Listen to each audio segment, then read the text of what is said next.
Oke.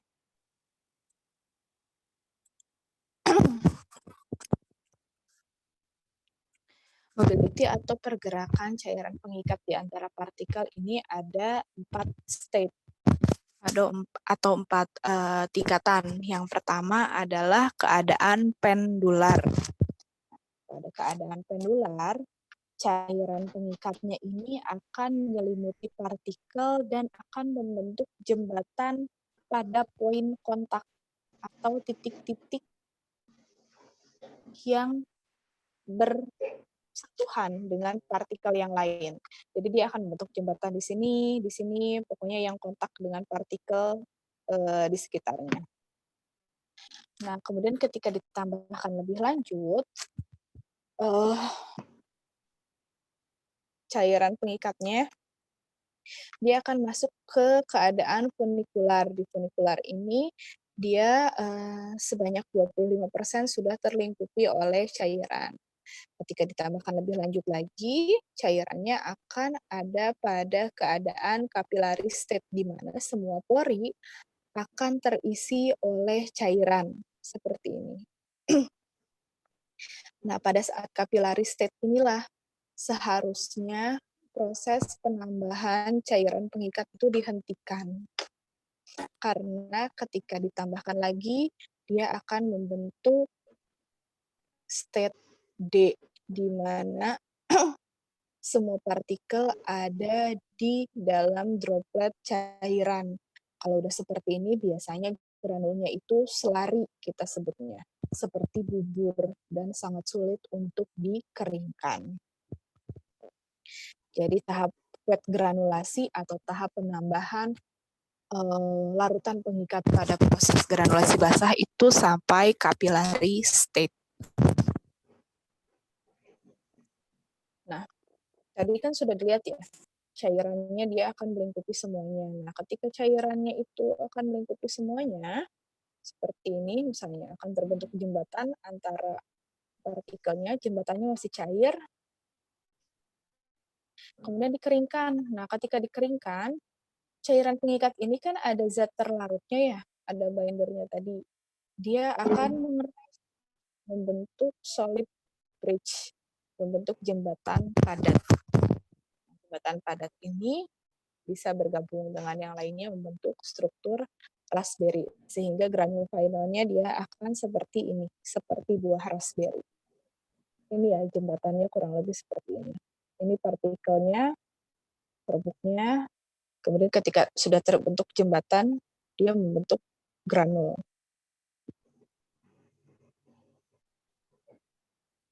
Nah, jembatannya ini bisa dari polimernya. Polimer itu berarti bindernya yang kita larutkan di larutan pengikat. Bisa juga dari partikel itu sendiri yang terlarut di larutan pengikat. Bisa juga dari partikel kristalin yang menempel di larutan pengikat. Jadi ada 3 ya, bisa dari bindernya, bisa dari partikel yang terlarut, ataupun partikel itu sendiri.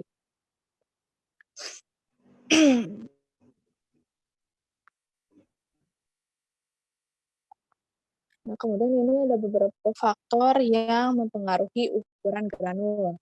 Yang pertama adalah banyaknya binder atau larutan pengikat. Semakin banyak larutan pengikat, biasanya ukuran granulnya itu semakin besar-besar. Oke, ada yang mau bertanya? Tidak?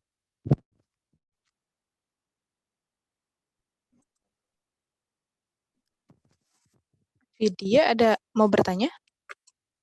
No? Oke.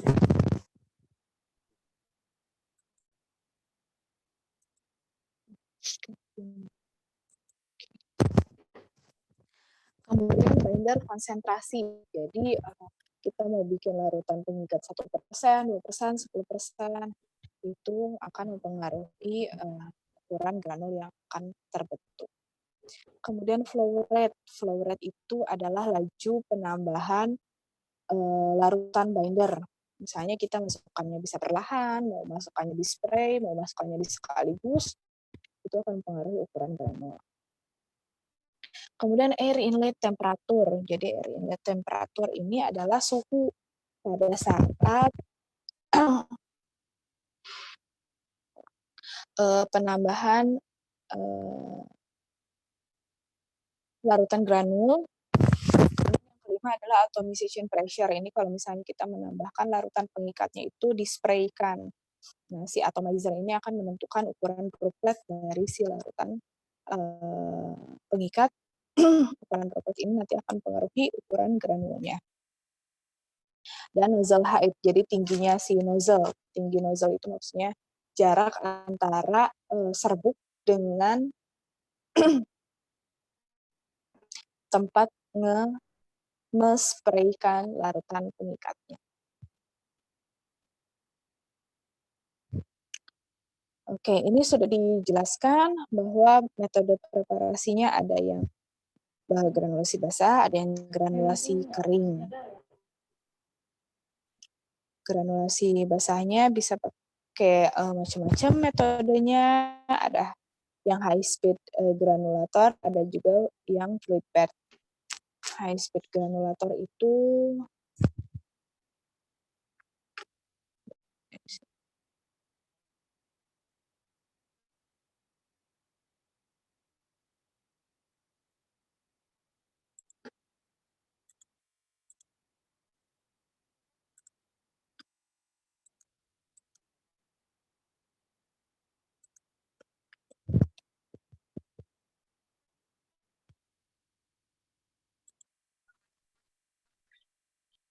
high speed granulator itu kurang lebih bentuknya seperti ini.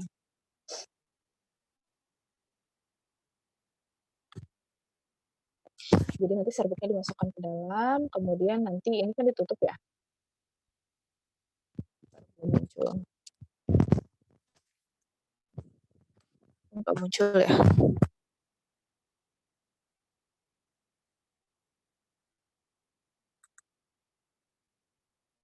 Nah, baru muncul.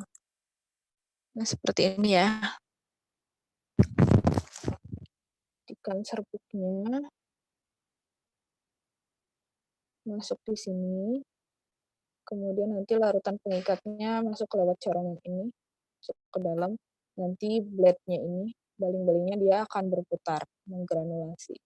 Itu namanya high speed granulator. Kalau yang fluid bed,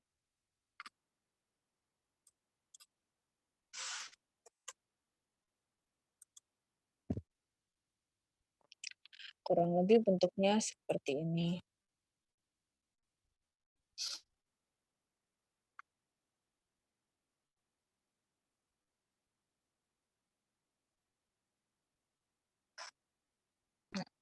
Nanti serbuknya ada di sini, kemudian dia akan dihembuskan udara panas dari bagian bawah, sehingga serbuknya ini akan mengapung di udara, terfluidize.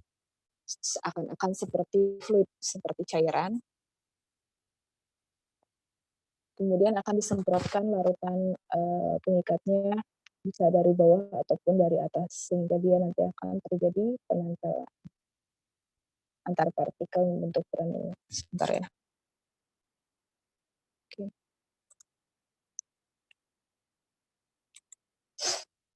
Sedangkan yang dry method, ada roller, ada slugging. Kalau roller itu berarti dia akan membentuk pita yang padat karena adanya aplikasi rotating mechanical roll. Ini juga sudah ditunjukkan ya videonya 2 minggu lalu. Dan yang kedua ada slugging. Jadi kalau slugging itu serbuknya dibentuk menjadi tablet, tapi ukuran tabletnya itu besar, nantinya dihancurkan lagi.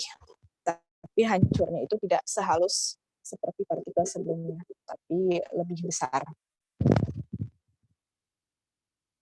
Nah, ini kurang lebih gambarannya. Sampai jam 14.10 ya. Ini kan ceritanya serbuk-serbuknya. Ada zat aktif, ada pengisi, ada pewarna misalnya. Kemudian kalau mau pakai metode dry granulasi, Jadi metode pembuatan tabletnya ada yang dry granulasi, granulasi kering berarti untuk yang tidak tahan terhadap panas dan lembab. Kemudian ada granulasi basah. Kalau granulasi basah berarti untuk yang tahan panas dan lembab. Ada juga yang direct compress. Kalau yang direct compress itu biasanya untuk yang laju alirnya sudah baik. Nanti sudah jadi granul, baru ditambahkan lubrikan, baru dikompresi, jadilah tablet. Nah, skemanya yang dry granulasi ada dua, ada yang slugging, ada yang roller compaction. Kalau roller compaction, nanti serbuknya ini akan dilewatkan ke dalam dua roll di sini. Ketika bayangkan kalau misalnya kalian punya tepung, terus dilewatkan di antara dua roll, pasti akan terbentuk pita atau lembaran-lembaran. Bisa kita sebut dengan flakes. Sedang kalau metode slugging, si serbuk-serbuknya ini dicetak menjadi tablet yang ukurannya lebih besar, kemudian nanti akan di milling dan sizing. Di milling itu dihancurkan lagi dan diayak, tapi dihancurkannya menjadi granul yang lebih besar dari partikel tadi. Kemudian setelah jadi granul baru ditambahkan lubrikan, setelah ditambahkan lubrikan baru dicetak menjadi tablet.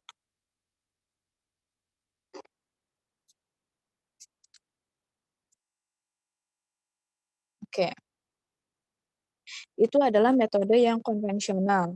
Jadi metode konvensional dalam pembentukan tablet tadi ada 3 ya, wet granulasi, dry granulasi, dan pempal langsung. Dry granulasinya dibagi menjadi 2, slugging dan roller compactor. Nah, kemudian ini ada yang kekinian, ada yang novel, yang lebih baru. Yang pertama ada pneumatic dry granulasi. Pneumatic dry granulasi ini sama seperti roller compactor, namun di sini ada sistem pneumatik. Jadi sistem pneumatik itu seperti menghembuskan udara untuk mendorong partikel-partikel yang masih halus. Jadi kan harusnya di roller compactor tadi jadi flake. Nah, udah jadi flake itu pasti masih ada serbuk yang belum sepenuhnya menjadi flake, jadi masih berbentuk butiran-butiran halus. Nah, yang berbentuk butiran-butiran halus ini akan terdorong oleh sistem pneumatik tadi naik ke atas atau ke siklon. Nanti siklon ini, serbuk ini akan masuk lagi ke balok untuk nantinya di roller kembali. Ini untuk meningkatkan efisiensi. Nah, kemudian metode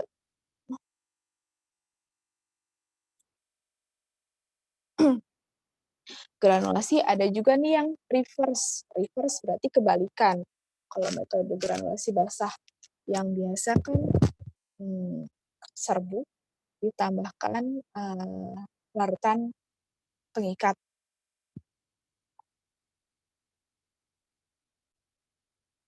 Kalau yang reverse, ini justru larutan pengikatnya dulu yang ditambahkan ke dalam granulator, di mixing. Setelah di sini ada cairan granulatornya, baru ditambahkan serbuknya, jadi terbalik. Ini dianggap lebih sempurna, jadi lebih menyeluruh proses granulasinya. Selanjutnya masih sama aja. Kemudian ada steam granulasi. Steam granulasi itu berarti yang ditambahkan bukan larutan pengikat, tapi steam atau uap air. Ujung-ujungnya sama juga sih sebenarnya air. Cuman bayangkan steam itu dia lebih mudah untuk menembus pori-pori antar partikel, sehingga dia akan lebih seragam, lebih homogen, masuk sampai ke bagian bawah tumpukan partikel, sehingga nanti granulnya akan lebih seragam.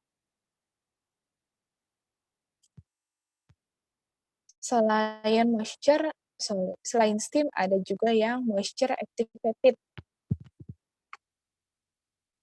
Jadi moisture activated itu di sini ada ada serbuknya. Kemudian setelah serbuknya itu homogen, ditambahkan air. Tambahkan airnya 1-4%.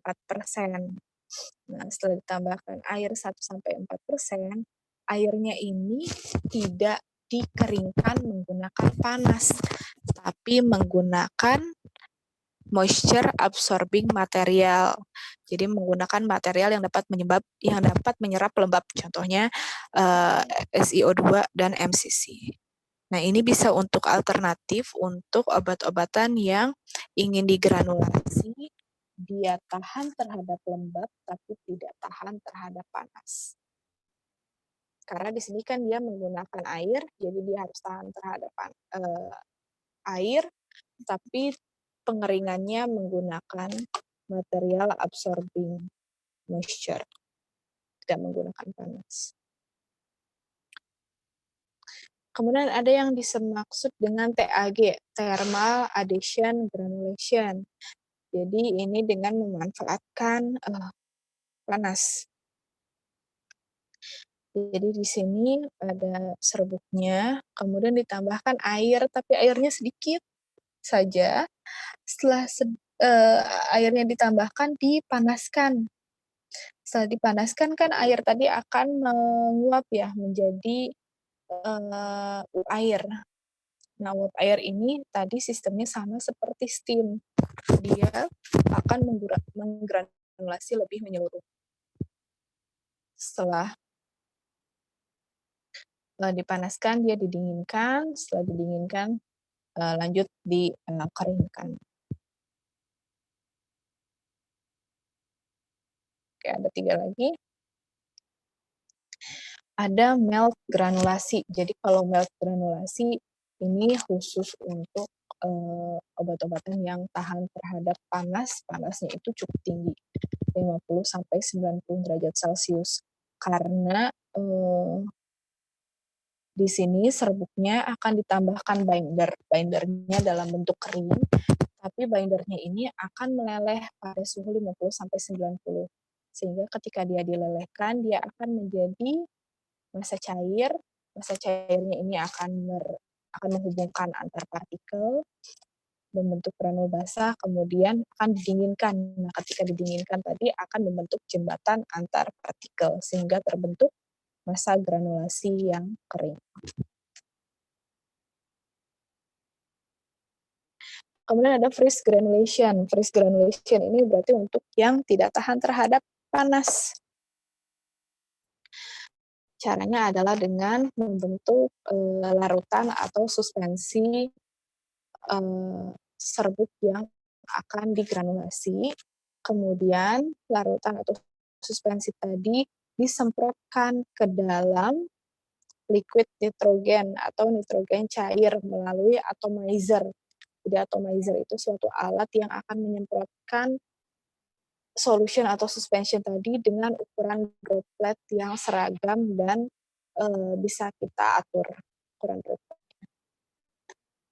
Setelah masuk ke liquid nitrogen, dia kan akan menjadi beku kan. Setelah menjadi beku, frozen granule ini nanti akan disublimasi. Sublimasi itu nanti diturunkan tekanannya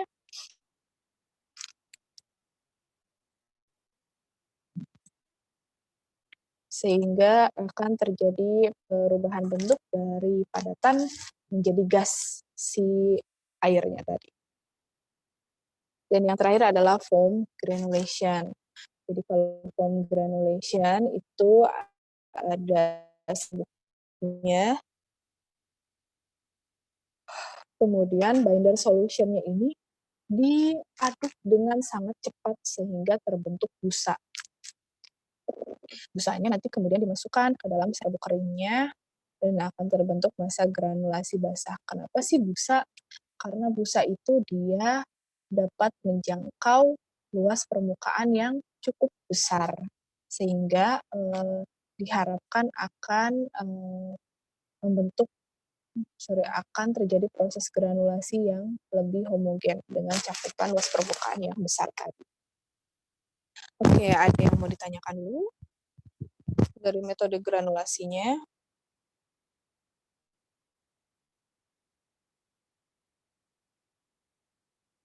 Tidak ada, Bu.